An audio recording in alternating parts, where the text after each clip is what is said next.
should he and his team try to seek an immediate rematch? No. Hey, with all due respect, yeah. DDP need to probably go to a different weight class.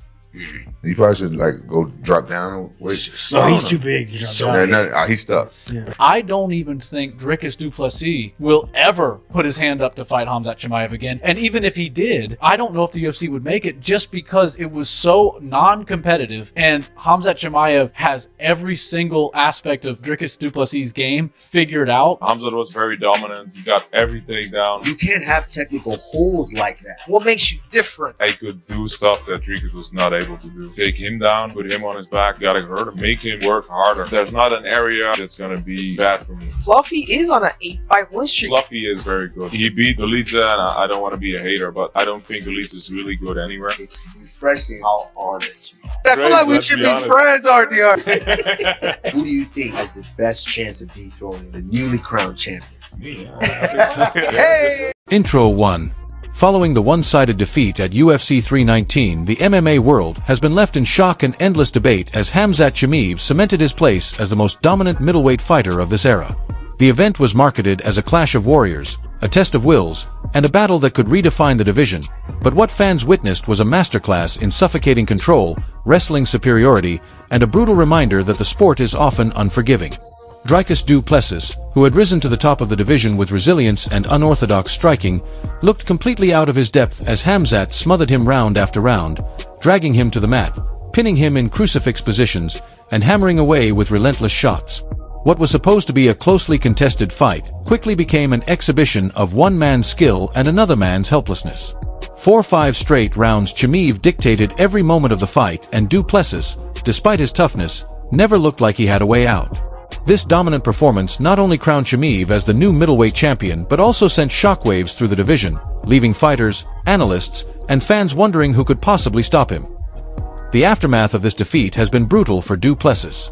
Rampage Jackson, never one to sugarcoat, made it clear that Dricus has no business even mentioning a rematch.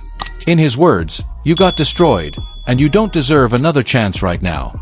That blunt dismissal reflects what many in the MMA community feel. Sometimes a loss is just a loss, but other times it's so decisive, so humiliating, that it closes the door on immediate redemption. Du Plessis was not simply beaten, he was dominated in every aspect, and that type of defeat leaves scars on both reputation and confidence. His camp has floated the idea of changing divisions, but that suggestion is fraught with complications. He is far too big for welterweight, yet at middleweight he may be stuck facing the same stylistic nightmare if he crosses paths with Chimaev again. This leaves him in a kind of purgatory, still one of the best, but not close to the best, and unable to argue for another title shot anytime soon. Du Plessis' coach, Martin Visser, has refused to let this be the final word.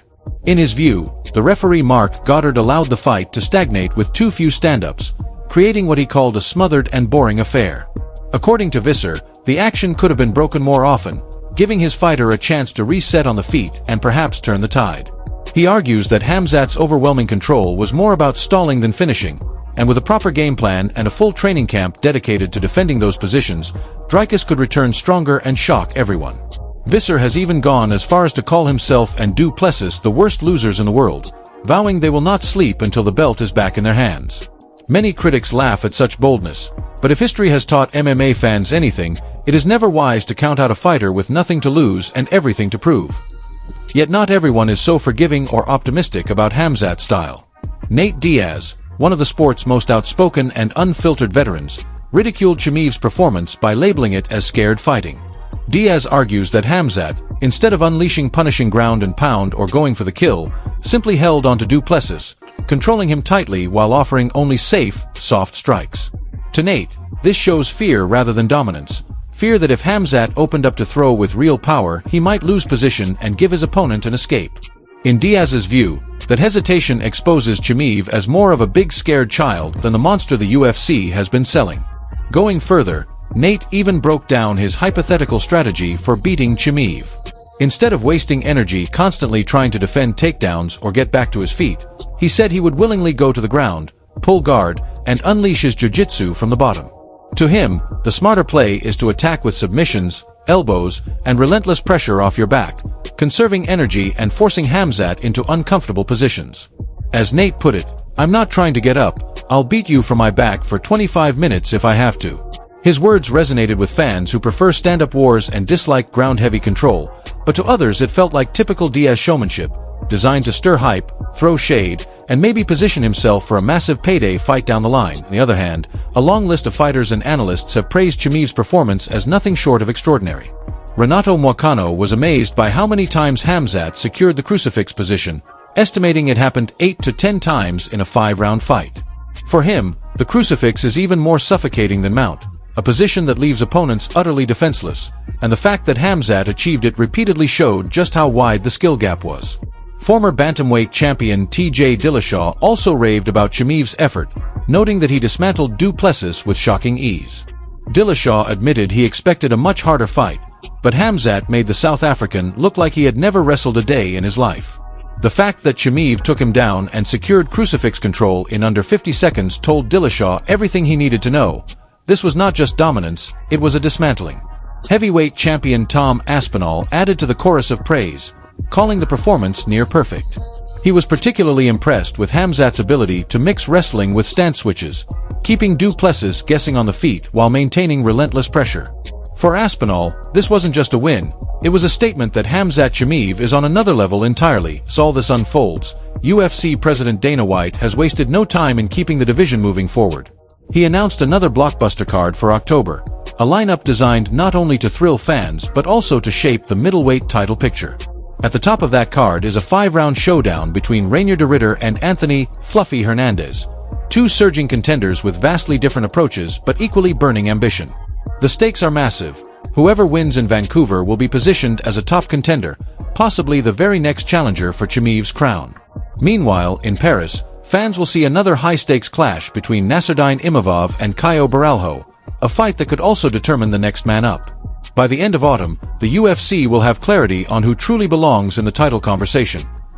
Anthony Hernandez, riding an 8-fight winning streak, is hungrier than ever.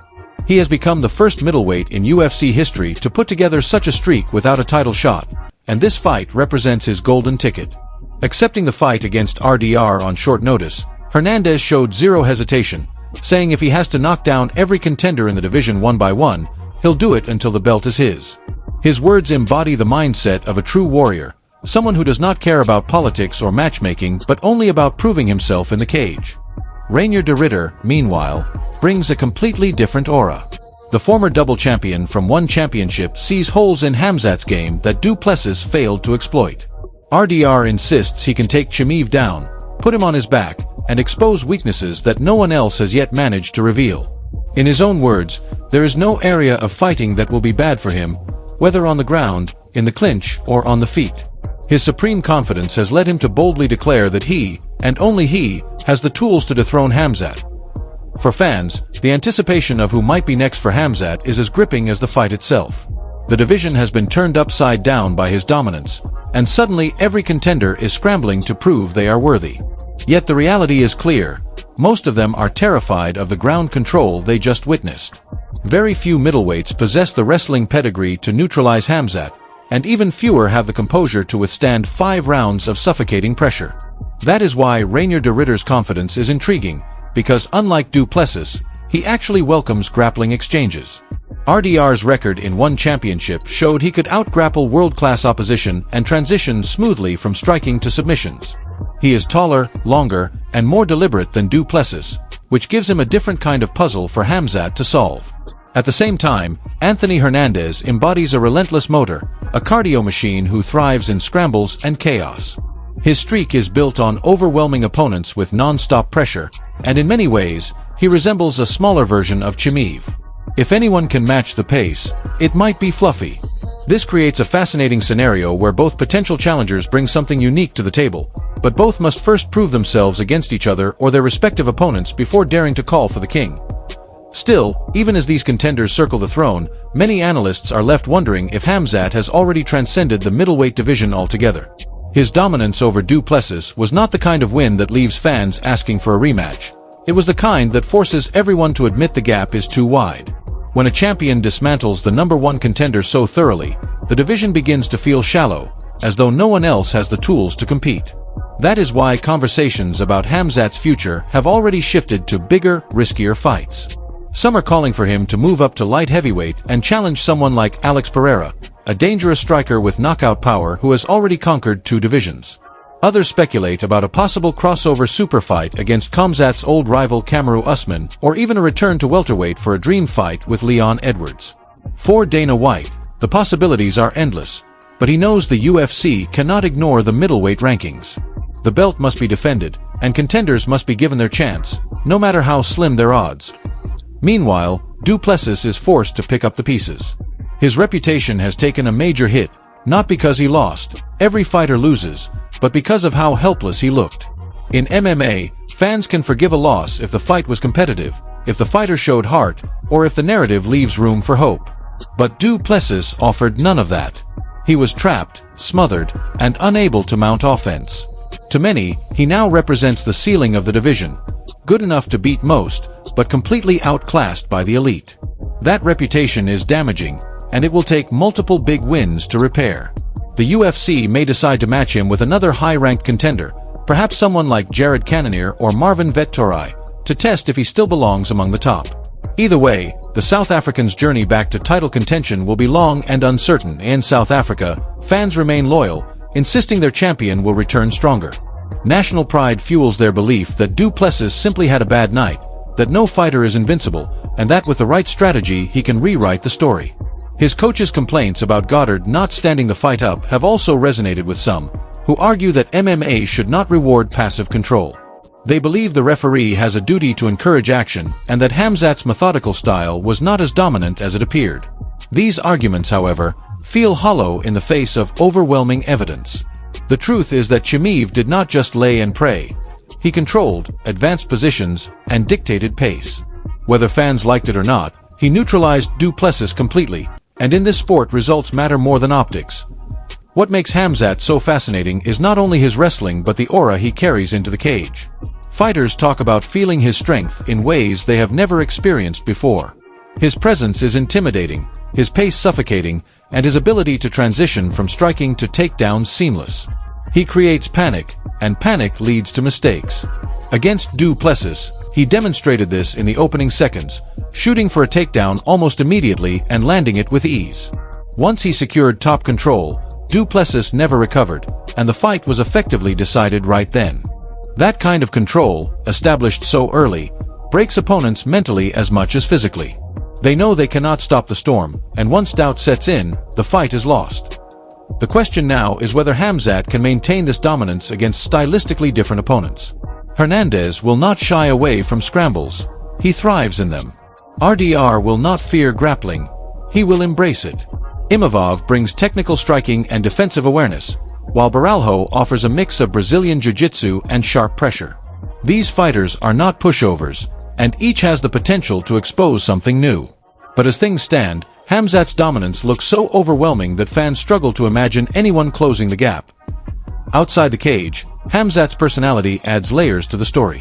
He is fiery, emotional, and unapologetically confident. He claims he will smash anyone, anytime, and unlike many fighters, he backs it up. His rise has been meteoric, and UFC marketing has positioned him as an unstoppable force. Yet critics like Diaz and even some fans push back, arguing that hype does not equal greatness and that until Khamzat faces someone who can truly test him, the jury is still out. That tension between believers and doubters fuels the excitement around his fights. Every time he steps into the octagon, the world tunes in not just to see dominance but to see if finally, someone can break the aura. Dana White understands this perfectly. That is why he is already stacking the middleweight division with compelling matchups. He knows fans crave drama, rivalries, and storylines. Rainier de Ridder calling out Khamzat as vulnerable. Anthony Hernandez promising to knock down everyone in his path. Nate Diaz mocking Khamzat and offering himself as the man with a plan. These narratives build hype, and hype sells fights. Whether or not any of them can truly threaten Chimaev is secondary. What matters is keeping fans invested in the chase. Because as long as Khamzat looks untouchable, every contender becomes the next great hope, the next warrior who might finally do the impossible. Yet beneath all the noise, the reality remains the same. Khamzat Chimaev is the most feared man in the division, and his reign has only just begun. What he did to Du Plessis was not a fluke, not a lucky punch, not a controversial decision. It was domination in its purest form. And until someone proves otherwise, the belt may be staying on his shoulder for a very long time. The middleweight division now lives in the shadow of Khamzat Chimaev's reign, and every fighter with championship aspirations must reckon with that reality. From the moment he steamrolled Du Plessis, the landscape shifted. Prospects who once dreamed of a steady climb toward the belt are suddenly faced with a mountain far steeper than they imagined. For them, preparation is no longer about beating well-rounded strikers or learning to defend takedowns. It is about surviving the storm that Khamzat brings. His pressure, his pace, and his suffocating control have rewritten the blueprint for what it takes to compete at the top. Fighters who cannot wrestle at an elite level are effectively eliminated before they even begin. That is why training camps across the world are already recalibrating. Coaches understand that to beat Khamzat, you cannot merely hope to outstrike him, you must be able to keep the fight standing or threaten him enough on the ground to make him hesitate. This is where names like Reinier de Ridder and Anthony Hernandez shine brightest. RDR has the grappling pedigree to create real danger off his back, and his length makes him difficult to pin. Fluffy Hernandez, on the other hand, brings cardio and relentless transitions that could potentially test Khamzat's gas tank. If there is a path to victory, it may lie not in stopping the takedowns outright, but in exhausting Chimaev with constant scrambles until openings appear. But the brutal truth is this: nobody has yet shown the ability to sustain such resistance for 5 rounds. Fans know this, and that is why Khamzat's fights carry such intrigue. There is always the faint hope that the next man will be different, that the next contender will have the courage, the skill, and the mindset to push back. This dynamic mirrors past eras of dominance in the UFC. When Anderson Silva ruled the middleweight division, challengers lined up with confidence, only to be dismantled in ways they could not have predicted. When Khabib Nurmagomedov reigned at lightweight, elite strikers, wrestlers, and jiu-jitsu specialists all tried and failed to solve his puzzle. Khamzat now stands in that lineage, carrying the aura of inevitability that turns fights into spectacles. For Du Plessis, the defeat could mark a crossroads in his career. Some fighters never fully recover after being dismantled on the biggest stage, while others find renewed determination and rebuild themselves. To his credit, Du Plessis has always been resilient, a fighter who thrives on being doubted. Yet his path back will be unforgiving. The UFC will not hand him easy fights, and he will need to win impressively to earn another shot. A victory over a durable veteran like Marvin Vettori or a violent finisher like Sean Strickland could restore his credibility. But the memory of Khamzat smothering him will linger, and every opponent will try to replicate that strategy. He must evolve quickly or risk becoming a gatekeeper rather than a true contender. Meanwhile, Khamzat's star continues to rise beyond the octagon. His story, immigrating from Chechnya to Sweden, training with unmatched dedication, and conquering every opponent, has captivated fans worldwide. He speaks with raw passion, sometimes broken English, but always with conviction. "I smash everybody," he declares, and for now, those words ring true. In a sport built on hype, Khamzat is rare, a fighter who delivers exactly what he promises. That authenticity makes him both loved and hated. Some admire his warrior spirit, others find him arrogant and reckless. But nobody can ignore him. He has become the center of gravity in the UFC, the man whose presence defines divisions and dictates matchmaking. Dana White knows he has lightning in a bottle. A dominant, polarizing champion draws eyes, and Khamzat fits the bill perfectly. Already, whispers of super fights fill the air. Could he move up to light heavyweight for a clash with Alex Pereira? Could he drop back down to welterweight to challenge Leon Edwards or Belal Muhammad? Could a grudge match with Kamaru Usman reignite fan interest? Each of these scenarios excites the audience, and each adds fuel to Khamzat's legend. Yet White also understands that the middleweight belt must be defended regularly. That means giving Reinier de Ridder, Anthony Hernandez, and others their shot, even if the odds remain heavily against them. Critics like Nate Diaz will continue to dismiss Khamzat's rise, but in doing so, they only make the story richer. Every dynasty in combat sports has its detractors, those who insist the champion is untested or overhyped. For Khamzat, that criticism becomes motivation, another fire that drives him to prove them wrong. The more people doubt, the more emphatically he seeks to dominate. This cycle fuels his hunger, ensuring he does not grow complacent. Fighters often say hunger fades with success, but Chimaev seems to thrive on challenge, on the constant need to silence voices that claim he cannot.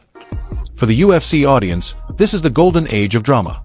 Each fight announcement feels like a chapter in a larger saga, a story of dominance, defiance, and pursuit. The middleweight division, once seen as competitive and wide open, is now the stage for a single man's reign of terror. Every contender who steps into the cage with him becomes part of that narrative, either another victim of his storm or the unlikely hero who changes history. And that is what keeps fans glued to their screens. The chance, however slim, that they might witness the night Khamzat Chimaev finally falls. Until that day comes, his legacy only grows.